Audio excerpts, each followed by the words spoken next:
کتاب کے اندر اتنا کچھ ہے تو وہ کریم پھر کیسا ہوگا، وہ رب عز و جل کی شان کیسی۔ درود شریف پڑھیں، اللہم صلی علی سیدنا و مولانا محمد وعلی آلہ وصحبہ وبارک وسلم۔ قرآن پاک سے جو آیت کریمہ پڑھی ہے، فَاللَّهُ إِنَّا نَحْنُ نَزَّلْنَا الذِّكْرَ وَإِنَّا لَهُ لَحَافِظُونَ، کہ بے شک ہم نے اس ذکر یعنی قرآن کو ہم نے نازل کیا اور ہم ہی اس کے محافظ ہیں، ہم ہی اس کی حفاظت کرنے والے ہیں۔ قرآن پاک کا محافظ کون ہے؟ بولیے اللہ۔ قرآن کا محافظ کون ہے؟ اونچی بولو، قرآن کا محافظ کون ہے؟ اپنے آپ کو متوجہ بھی رکھیں اور میری طرف دیکھتے رہیں تاکہ میں آگے آگے چلتا چلوں۔ تو قرآن کا محافظ کون ہے؟ اللہ رب العالمین ہے۔ تو جب محافظ اتنا طاقتور ہے، پھر ہر دور میں بڑے بڑے لوگ آئے، قرآن کی تبدیلی میں، تحریف میں کوششیں کرتے رہے، ارے قرآن کا ایک لفظ بھی چینج نہیں کر سکتے۔ یہ قرآن کی حقانیت ہے، حقانیت ہے۔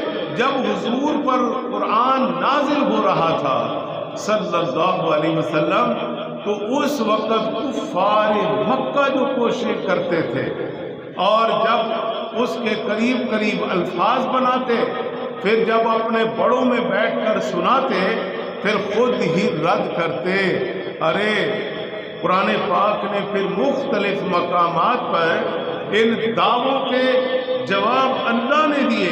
اللہ کریم فرماتا ہے، قُلْ لَئِنِ اجْتَمَعَتِ الْإِنسُ وَالْجِنُّ عَلَىٰ أَن يَأْتُوا بِمِثْلِ هَٰذَا الْقُرْآنِ۔ سبحان اللہ۔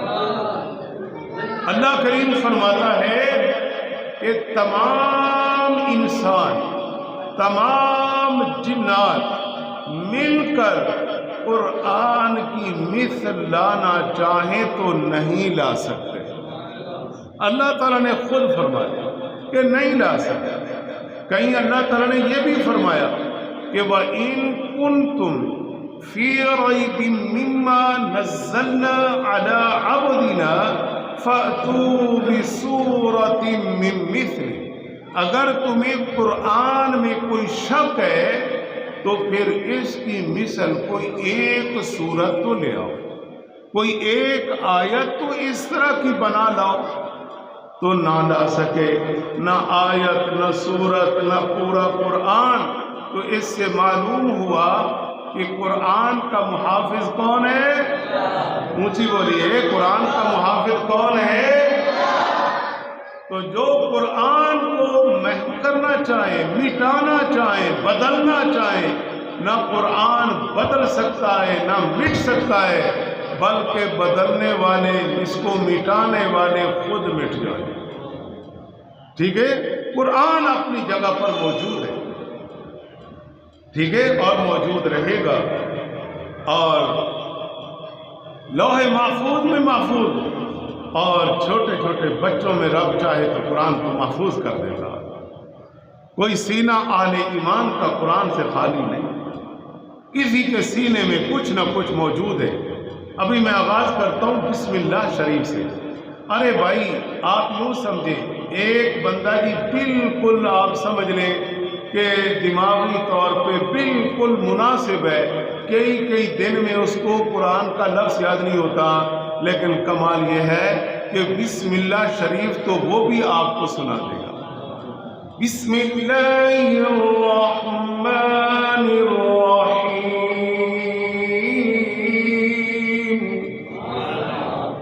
آپ سو گئے ہو چپ کر، قرآن پڑھا جائے تو کیا کہتے ہیں؟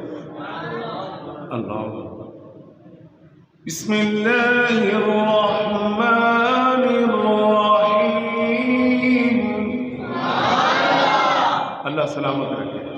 اللہ کے نام سے شروع، ایسا اللہ جو مہربان نہایت رحم والا ہے۔ اللہ رب العالمین نے بسم اللہ شریف میں ایک اپنا ذاتی نام ذکر فرمایا، اللہ، ذاتی نام ہمارے بولنے کے لیے اللہ نے کیا دیا ہے؟ بولیے اللہ۔ یہ اللہ کا ذاتی نام ہے، کیا؟ اللہ۔ اور دو اس کے صفاتی نام ہیں، رحمان رحیم، رحمان اور رحیم۔ تو یہ تین نام اللہ رب العالمین نے قرآن پاک کے اندر ہمیں عطا فرمائے اور بسم اللہ شریف کے اندر عطا فرمائے۔ اور بسم اللہ شریف کے کل حروف کتنے ہیں؟ 19۔ کتنے حروف ہیں؟ 19 حرف ہیں۔ کتنے حروف ہیں؟ 19۔ اور یاد رکھیے دوزخ پر جو متعین فرشتے ہیں ان کی تعداد بھی 19 ہے۔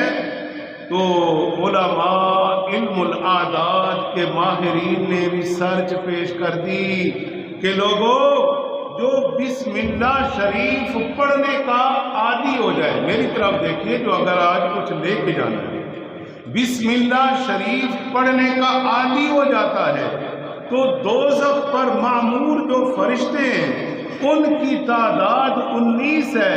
تو جو بسم اللہ الرحمن الرحیم پڑھتا رہتا ہے، ارے وہ فرشتوں کے اس عذاب سے جو دوزخ میں اور جو وہاں پہ مقرر کھڑے اور تیار کھڑے، لیکن بسم اللہ پڑھنے والا محفوظ ہو جاتا ہے۔ اب میں بھی پڑھوں گا، پھر میرے بعد آپ بھی پڑھیں گے، کیونکہ آج جمعۃ المبارک، جمعۃ الوداع کا ایک خوبصورت پیغام بسم اللہ شریف کے حوالے سے اور قرآن کے حوالے سے یہ کرام الکاتبین ہمارے ساتھ موجود ہیں۔ اور جمعۃ المبارک میں تو زیادہ تعداد میں فرشتے موجود ہوتے ہیں، یہاں تک کہ مساجد کے دروازوں پر فرشتے آتے ہیں، مبارکبادی بھی دیتے ہیں، نام بھی لکھتے ہیں۔ اور جب خطیب خطبے کے لیے بیٹھتا ہے تو پھر وہ فرشتے جمعۃ المبارک میں خطبے کے لیے بیٹھ کر وہ بھی ہمارے ساتھ شامل ہو جاتے ہیں۔ بسم اللہ الرحمن الرحیم، بسم اللہ الرحمن الرحیم۔ ماشاءاللہ، اللہ تعالیٰ آپ کو سلامت رکھے۔ جو کچھ ہم بسم اللہ کے بارے میں سن رہے ہیں اللہ کریم ہمیں عطا فرمائے۔ اور پھر فرمایا حروف ابجد، حروف ابجد کے لحاظ سے جو بسم اللہ شریف کے عدد ہیں میرے دوستو وہ بنتے ہیں 786۔ 786۔ اب ان کو آپس میں جمع کر دیں تو یہ بنتے ہیں جناب 21۔ کتنے بنتے ہیں؟ ان کو جمع کیا تو 21۔ پھر اس کے بعد یعنی کہ اس میں پھر علم الاعداد کے ماہرین کہتے ہیں کہ جب ان کو آپس میں جمع کیا 21 کو تو یہ بن جاتا ہے 3۔ کیا بنتا ہے؟ 3۔ یعنی 786 کا واحد عدد سامنے آیا 3۔ تو اس پر پھر مفسرین نے بھی بات کی کہ 3 کے اندر اللہ رب العالمین جو کائنات کا مالک اور آپ صلی اللہ علیہ وسلم آخری نبی جن کو اللہ نے قرآن عطا فرمایا اور جبریل امین درمیان کے اندر جو اللہ سے پیغام لیتا ہے اپنے محبوب کو پہنچا دیتا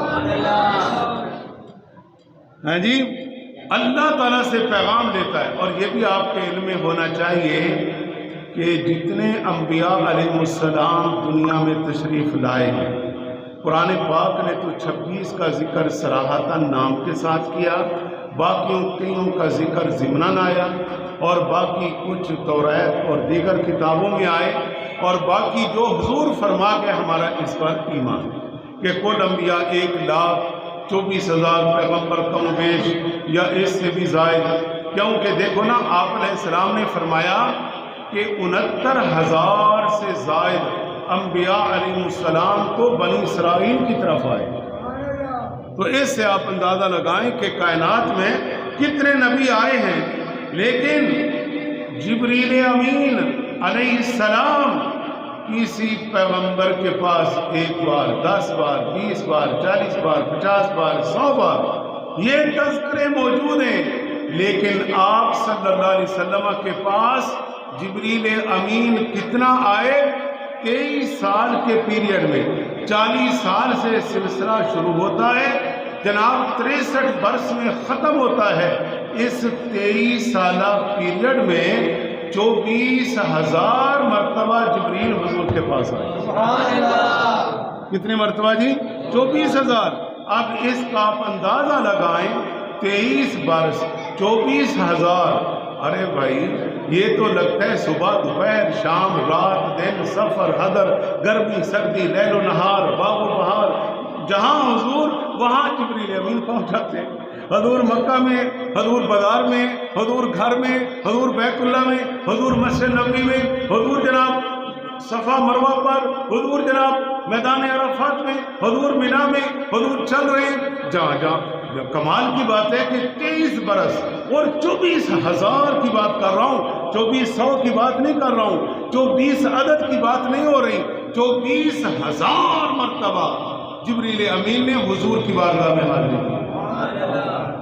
میں نے عرض کیا تھا کہ بہت ساری معلومات ہیں کہ جو محفوظ کرنے سے تعلق رکھتے ہیں، لیکن چلو یہ چیزیں معلومات میں ہوں تو آپ کو بہت فائدہ ہو، بہت فائدہ ہو۔ درود شریف پڑھیے، اللہم صلی علی سیدنا و مولانا محمد وعلی آلہ وصحبہ وبارک وسلم۔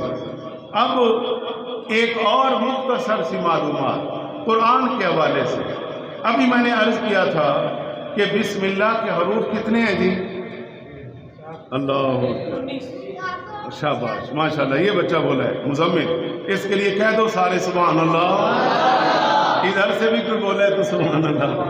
تو ابھی میں نے تو کہا ہے گفتگو لیکچر کا مطلب کیا ہوتا ہے؟ مل جل کے، یہ نہیں ہے کہ آپ چپ کر کے بیٹھے رہو میں زور لگاتا رہوں کچھ آپ کا بھی پتہ چلتا رہے کہ آپ بیداری کے ساتھ سن رہے، اس لیے توجہ رکھیں۔ میں گائے آپ سے پوچھتا رہوں گا تاکہ مقصد صرف اتنا ہے، اللہ رحم کریم انسلٹ نہیں ہوتا۔ سارے تو ہم بھائی بیٹھے ہیں، سارے دوست بیٹھے ہیں، کئی ہمارے بزرگ بیٹھے ہیں، کئی بچے بیٹھے ہیں، انسلٹ مقصد نہیں، اور یہ بھی میرا مقصد ضرور ہے کہ آپ کچھ لے کے جائیں۔ تو وہ جب ہوگا کہ جب آپ توجہ سے آپ کی رہے گی مسلسل، تو کچھ نہ کچھ یہ ہیڈ جو ہے وہ سنتا چلا جائے گا۔ جی جناب، بسم اللہ کے حروف ہیں جی 19۔ اب یاد رکھنے کتنے حروف ہیں؟ بولیے کتنے حروف ہیں؟ 19 حروف ہیں جی، اور ان 19 کو آپس میں جمع کر دیا تو کتنے بن گئے جی؟ 10۔ کتنے بن گئے؟ توجہ کر لیں، یہاں ایک نقطہ آنے لگا ہے سامنے۔ جب 19 کو جمع کیا تو 9 اور 1 کیا بنا؟ بولیے اونچی بولو، 10 بنے۔ اچھا اب کمال سنی، توجہ ہے میری طرف؟ بات کر دوں؟ سنو میرے دوستو سنو، اب یہ جو 19 ہے جب جمع کیا تو بنا 10، اور 10 میں ایک ہے اور ایک صفر ہے، ایک اور ایک صفر ہے۔ اچھا صفر اگر ایک کے بعد ہو تو اس کی بڑی پوزیشن ہے، اگر ایک سے پہلے ہو تو پھر صفر ایک کے بعد ہو تو اس کی 30 ہے، اگر یہ صفر ایک سے پہلے ہو تو اس کی کوئی پوزیشن نہیں، پھر چاہے جتنے دعوے کرے وہ جھوٹے دعوے ہی ہیں، اس کی حیثیت نہیں۔ ہاں جب 1 ایک کے تابع صفر ہو جائے تو پھر ایک کا وہ مقام ہے جو کائنات میں کسی کا نہیں ہے، تو پھر اس ایک کے ساتھ صفر لگ جائے تو پھر وہ صفر نہیں ہے، اس کے ساتھ لگنے سے صفر کا مقام بھی بلند ہو جاتا ہے۔ اب میں اس کا نتیجہ نکالنے لگا ہوں۔ اب ایک کون ہے؟ وہ بول دو یار، ایک کون ہے؟ اللہ۔ ایک کون ہے؟ بولیے ایک کون ہے؟ اونچی بولو، ایک کون ہے؟ ایک ہے اللہ۔ جب ابتدا میں بھی اللہ، انتہا بھی اسی پر، درمیان میں جتنی مخلوق ہے پہلے نہ تھی. اور جناب جب اللہ تعالیٰ نے اس کو پیدا کیا، اللہ نے مخلوق کو بنایا. اب مخلوق کی پوزیشن یہ ہے کہ جب اس کا تعلق اللہ تعالیٰ کے ساتھ ہے تو پھر اس مخلوق کی بڑا درجہ ہے، بڑا مقام ہے. تو یہاں یہ بھی کہہ دوں کہ اگر یہ مخلوق اللہ سے اپنے آپ کو کاٹ لے، اپنے آپ سے دور کر لے، تو یاد رکھ لے تیری کوئی حیثیت نہیں ہے، تیری کوئی حیثیت نہیں ہے. اگر تو اپنی حیثیت چاہتا ہے تو پھر اللہ کو ایسے مان کہ تیرے جسم کے لو کے اندر، تیرے دل کے اندر کسی اور کی محبت نہ ہو. تیرا دل جب بھی بولے اللہ اللہ اللہ اللہ، تیرا دل جب بھی بولے کیا بولے؟ زبان جب بھی بولے ہیں جی، تو پھر جب جتنا زیادہ تو اللہ اللہ اللہ اللہ بولتا جائے گا تیرے درجے بلند ہوتے جائیں گے. اچھا یہاں بھی ایک بات کروں نا، آپ جب تک سنیں نا کوئی دلیل تو اس وقت تک پھر آپ بھی وجد میں نہیں آتے. آپ کو وجد میں لانے کے لیے بات کر رہا ہوں قرآن سے کر. الحمدللہ حضرت سلیمان علیہ السلام تشریف فرما ہے، واقعہ تو قرآن میں موجود ہے بھائی، اور بس میں تھوڑا سا حصہ لے کر میں نے باتیں بہت کرنی. حضرت سلیمان علیہ السلام نے ملکہ بلقیس کو طلب کیا اور بھائی میرے پاس آ، اور اس نے کہاں سے آنا تھا؟ ملک سبا سے بلقیس نے آنا تھا. اور سلیمان علیہ السلام کہاں بیٹھے ہیں؟ بیت المقدس میں، یعنی مسجد اقصی میں. آپ وہاں تشریف فرما ہیں اور ملکہ بلقیس کو ملک سبا سے طلب کیا. اب یہ کتنا فاصلہ تھا وہاں سے؟ 1500 میل. کتنا فاصلہ تھا جی؟ 1500 میل. مفسرین نے لکھا ہے کہ یہ فاصلہ تھا اور سلیمان کے پیغام پہنچ گئے. اب جب وہ وہاں سے چل پڑی تو سلمان نے دیکھا کہ اس کا بڑا نام ہے، سلیمان علیہ السلام نے دیکھا تو اس کے پاس جو ایک حلقہ لگا تھا، یہ حلقے آج نہیں لگے، یہ بھی شروع سے ہی آ گئے، کیونکہ یہ حلقے لگتے رہے نا تو پھر شیطان حملہ نہیں کرتا. میں آپ کو بتاؤں، شیطان اسی کو ہی کھاتا ہے جو جماعت سے الگ کٹتا ہے. ید اللہ علی الجماعت. یہ سنو نا بیان، بیٹھو نا بیان، پورا مہینہ کیا ہو رہا ہے. جب جو بیٹھتے ہیں الحمدللہ ان کے سینے منور ہوتے رہتے ہیں، ایمان تازہ ہوتا ہے.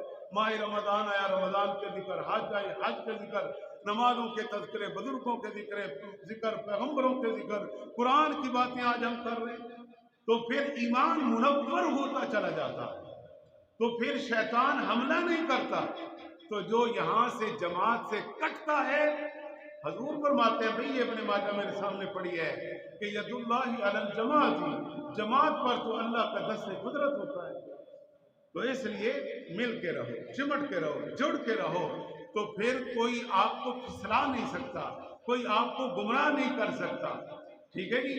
اب سلیمان علیہ السلام نے کہا، جتنے لوگ بیٹھے تھے آپ کی بارگاہ میں اس وقت، جن بھی بیٹھے تھے، انسان بھی تھے، ہر طرح کی مخلوق موجود ہے.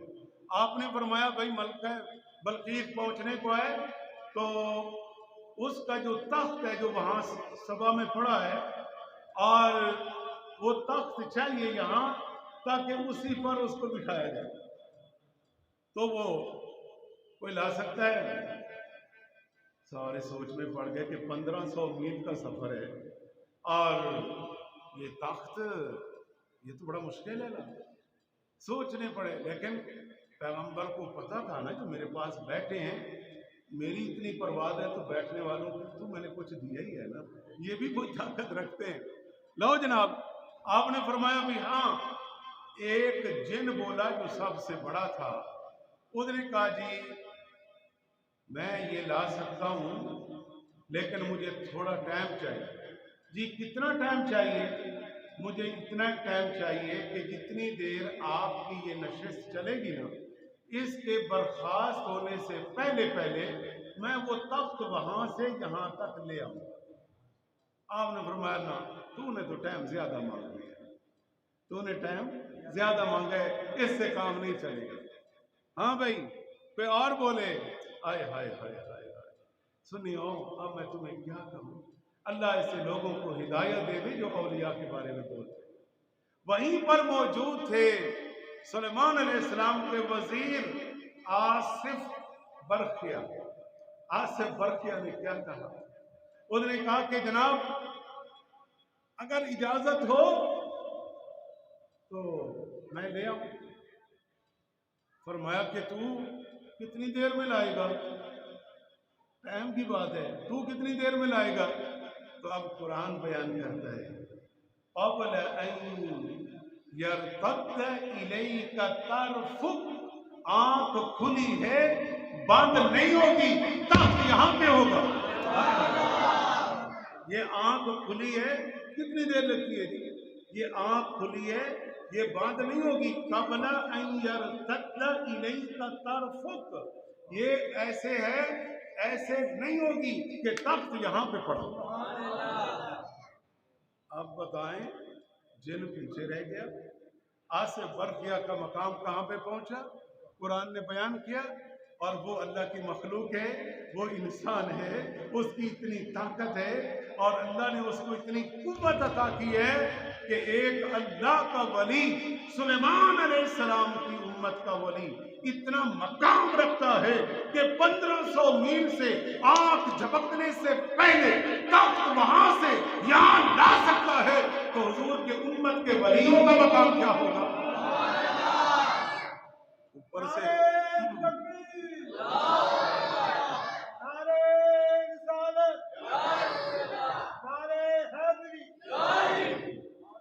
اس لیے بات کرنے سے پہلے تھوڑا سوچ لیا کریں یہ جو اولیاء ہے نا یہ خود سے نہیں بنے اللہ کے کرم سے اس کے فضل سے اس کی مہربانی سے اس کی عنایت سے چلو آپ نہیں مانتے ہو نہ مانو لیکن اولیاء کے خلاف زبان بھی نہ کھولو وگرنہ بخاری پڑھ لو کہ آقا علیہ السلام نے فرمایا کہ رب فرماتا ہے کہ جو میرے ولی کے ساتھ دشمنی کرے رب فرماتا ہے میں اس کے خلاف اعلان جنگ کرتا ہوں وہ میرا ولی ہے میں نے اسے مقام دیا ہے وہ میرا دوست ہے جو اس کے خلاف بولے گا رب فرماتا ہے جواب میری طرف سے آئے گا تو پھر آپ زبان کیوں کھولتے ہیں اس لیے سوچئے اگر خود قرآن نہیں پڑھ سکتے نا تو پھر کسی کو مان لو یہ بھی وقت ہے مان لو کسی کے پاس بیٹھنا شروع کر الحمدللہ اللہ کے فضل و کرم سے گزشتہ برس رمضان شریف کے بعد ہم نے صبح نماز کے بعد درس قرآن شروع کیا اور پورا سال تھا اس میں 2 دن ہمارا وقفہ ہوتا تھا جمعہ اور اتوار باقی معمولات میں ہم 2 آیات 3 آیات کبھی زیادہ کبھی 1 آیت درس دیتے دیتے اللہ کے فضل سے اور نمازی ماشاءاللہ جو چل رہے ہیں اور وہ تو پھر صبح ہوتے ہی اذان ہوتے ہی وہ تو مچل جاتے الحمدللہ ایک پوری جماعت ہوتی ہے میرے ساتھ جو محبت سے قرآن سنتے 10 منٹ درس ہو 15 منٹ ہو کبھی کبھی تھوڑا زیادہ بات چل پڑے تو الحمدللہ اللہ کے فضل و کرم سے سال بھر کے اندر ہم نے 4 پارے مکمل کیے کہہ دو نا سبحان اللہ کتنے مکمل کیے 4 پارے ہم نے مکمل کیے اب آپ بتائیں کہ 4 پارے پورے سال میں ہیں تو اب قرآن کا کتنا علم ہے اور یہ بھی تو ہمارا دعویٰ نہیں ہماری کوشش مطالعہ کتنی ہمت ہم اس کے مطابق اپنے بزرگوں دوستوں تک تشریح تفصیل کر کے انہیں آیت سمجھاتے رہے لیکن یہ نہیں ہے کہ یہ آخری حد ہو گئی یہ تو بات ہی نہیں ہے ہاں اپنی کوشش کے مطابق جتنا مطالعہ ہو سکا وہ چیزیں پہنچائیں اپنے دوستوں تک لیکن بھائی اگر 4 پارے 1 سال میں اب ہم یعنی 1 رکوع 5 کا ہو چکا اس سے اب ہم شروع کریں گے انشاءاللہ بعد رمضان تو اب آپ بتائیں کہ جو بالکل ناظرہ ہی جن کو نہیں آتا جن کو دیکھ کے ہی پڑھنا نہیں آتا اور جو قرآن کو سمجھنے کی بات تو بڑی دور دیکھ کے بھی نہ پڑھ سکیں اور وہ یہ باتیں کریں تو پھر رونا تو آتا ہے دکھ تو ہوتا ہے کہ ارے تجھے قرآن دیکھ کر پڑھنا نہ آئے، تو قرآن کے ترجمہ نہ کر سکے، تجھے پوچھا جائے کہ اس لفظ کا یہ ترجمہ کیوں ہوا ہے تو وہ نہیں کر سکتا۔ مثلا میں آپ مثال رکھتا ہوں، دعویٰ نہیں، اللہ کے فضل سے آپ کی دعاؤں سے زندگی دین میں گزر رہی ہے میرے بھائی۔ ایک لفظ ہے درب، ایک لفظ ہے درب، دعاد را با۔ اب اس دارب یدرب دربن، درب کا معنی کیا ہے؟ مارنا۔ بولیے درب کا معنی کیا ہے؟ مارنا۔ بولو درب کا معنی کیا ہے؟ مارنا۔ قرآن پاک میں درب لکم آ چکا ہے۔ اچھا اب اسی قرآن کا معنی ان اللہ لا یستحیی ان یضرب، ان یضرب ہے یہ اسی ضرب یضرب سے، لیکن یہاں معنی مارنا نہیں ہے، یہاں معنی بولیے مارنا نہیں، یہاں معنی کیا ہے؟ بیان کرنا۔ ہائے ہائے ہائے، یہاں معنی کیا ہے؟ بولیے بیان کرنا۔ مادہ وہی، لفظ وہی، ضرب ماضی کا صیغہ پاسٹ، اسی سے نکلا ہوا فیوچر پریزنٹ، اور اسی سے یضرب آ جائے، ان داخل و ان یضرب ہو جائے، تو معنی یہ ہے کہ بے شک اللہ اس سے حیا نہیں فرماتا کہ بیان کرنے کو کیسی ہی مثال بیان فرمائے، مچھر کی یا اس سے بھی کسی حقیر چیز کی مثال بیان کرے تو وہ اللہ کر سکتا ہے۔ اب ایک بندہ جب کہے گا یہ معنی کرے گا تو دوسرا سوال کرے گا کہ ارے بھائی جو لغت ہے، جو اس کا مصدر ہے، اس کا معنی تو مارنا ہے، اب یہ معنی کہاں سے لے کے آئے؟ تو قرآن سمجھنے کے لیے بھی تو پھر کہیں بیٹھنا پڑے گا۔ ہاں اس لیے دعوے نہ کرو، دعوے نہ کرو، کہیں کسی کے جوڑے سیدھے کرو۔ جی ہاں، ہم فقیروں نے، طالب علموں نے ابھی تک لگے ہوئے اساتذہ کے جوڑے سیدھے مارے بھی کھائے اور ان کے حکم کی تعمیر کی، ساری ساری رات بیٹھے، سارا سارا دن بیٹھے، پوری زندگی گزار دی۔ تو آج الحمدللہ الحمدللہ دعویٰ نہیں ہے، لیکن اساتذہ کی دعاؤں سے محراب و منبر پر بیٹھ کر قرآن و حدیث کو سمجھنے کی اس مالک نے توفیق عطا فرمائی۔ تو لیکن مجھے تو بڑا بعض دفعہ دکھ بھی ہوتا ہے، حیرت بھی ہوتی ہے کہ لوگ حدیث کی بات کریں گے، حدیث میں یہ لکھا ہے۔ ارے بھائی میں نے قرآن سے ایک مثال دی ہے، تو بتائیں کہ حدیث کے اندر کتنے معنی اور کتنے الفاظ اور کتنے مفاہیم، مضامین اور سیاق، سباق، سند، تخریج، حدیث، اسماء اور رجال، کتنی چیزوں کی ضرورت ہے۔ علم الجرح والتعدیل تو نے پڑھا؟ بھئی میرے سے کوئی بات کرے گا تو میں تو 3-4 سوال ہیں بنیادی کہ حدیث سے پہلے سند ہے، اس پر بھی ذکر ہو جائے، اور متن جو عبارت ہے اس پر بھی بات ہو جائے، تخریج پر بھی بات ہو جائے، اور یہ سارا کچھ ہونے کے بعد پھر بھئی تھوڑا علم الجرح والتعدیل کہ محدثین جنہوں نے علم الجرح والتعدیل پر زندگیاں گزاری ہیں، وہ یہاں پر یہ جو 6 راوی یا 5 راوی یا 3 راوی ہیں، کیا ان میں سے کسی نے اس پر کوئی جرح کی ہے؟